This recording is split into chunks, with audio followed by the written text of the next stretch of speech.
श्री स्वामी समर्थ. तर आज आणखी एक अशीच सत्य घटना मी सांगणार आहे, जी पुण्यातल्याच एका ताईंसोबत घडलेली आहे. तर असंच एक छोटं कुटुंब पुण्यामध्ये सुखाने राहत होते. नवरा बायको आणि एक छोटा मुलगा त्यांचा. तर असंच एकदा त्यांचा जो नवरा आहे त्या ताईंचा, रात्रीचे 11 वाजता ते पुण्यातला जो नवले ब्रिज आहे त्या ब्रिजवरून ते येत असताना अचानक भरधाव येणाऱ्या ट्रकने मागून त्यांना जोरदार धडक दिली आणि ते दादा त्यांच्या डोक्याला जबरदस्त मार लागला आणि ते रक्ताच्या थारोळ्यात पडले. ज्या ट्रकने त्यांना धडक मारली होती तो ट्रक अंधारात पसार झाला.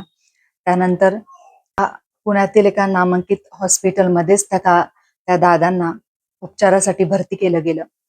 पण जेव्हा घरी समजलं तेव्हा सगळ्यांचीच धावपळ, त्यांची बायको आणि इतर नातेवाईकही हॉस्पिटलमध्ये जमा झाले.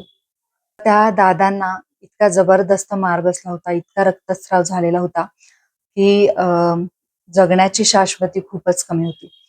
तर डॉक्टरांनीही सुद्धा बाहेर येऊन त्यांच्या बायकोला सांगितलं, त्यांच्या नातेवाईकांना सांगितलं की आम्ही प्रयत्न तर करत आहोत, पण त्यांच्या जगण्याची शाश्वती फक्त 1% आहे.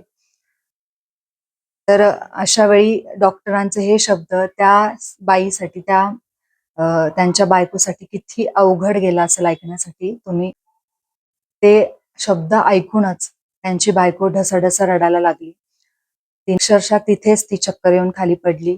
त्यानंतर नातेवाईकांचीही रडारड सुरू झाली.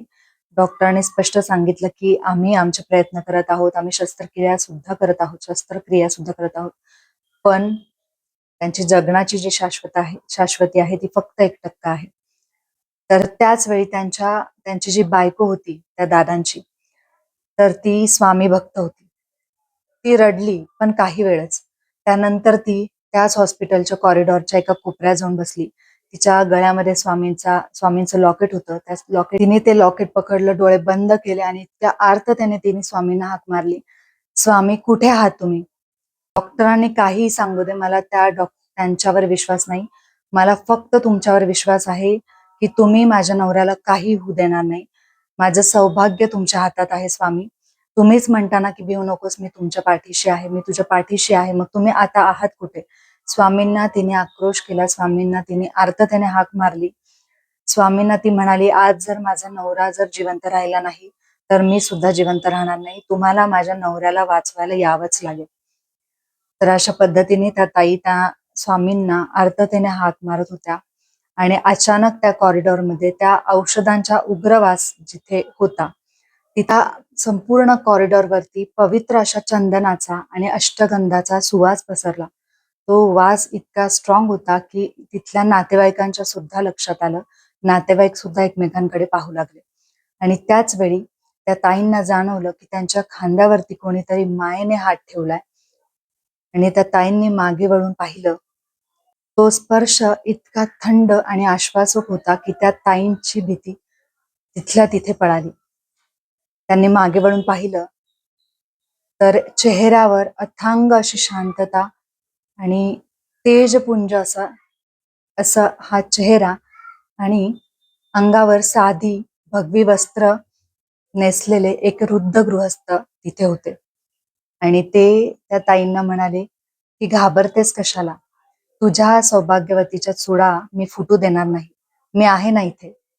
आणि असे म्हणून ते तिथेच गायब झाले. आणि त्यानंतर आयसीयू मध्ये एकच गडबड ऐकायला आली. नर्सेस आणि डॉक्टरांची धावपळ सुरू झाली. जो हार्ट मॉनिटर काही वेळेपूर्वी पूर्ण सरळ रेषेत चालत होता, बीप बीप आवाज करत होता, अचानक त्या मॉनिटरवरती आलेख दिसायला लागला. जे दादा होते त्यांचा श्वास जोरात ते घेऊ लागले.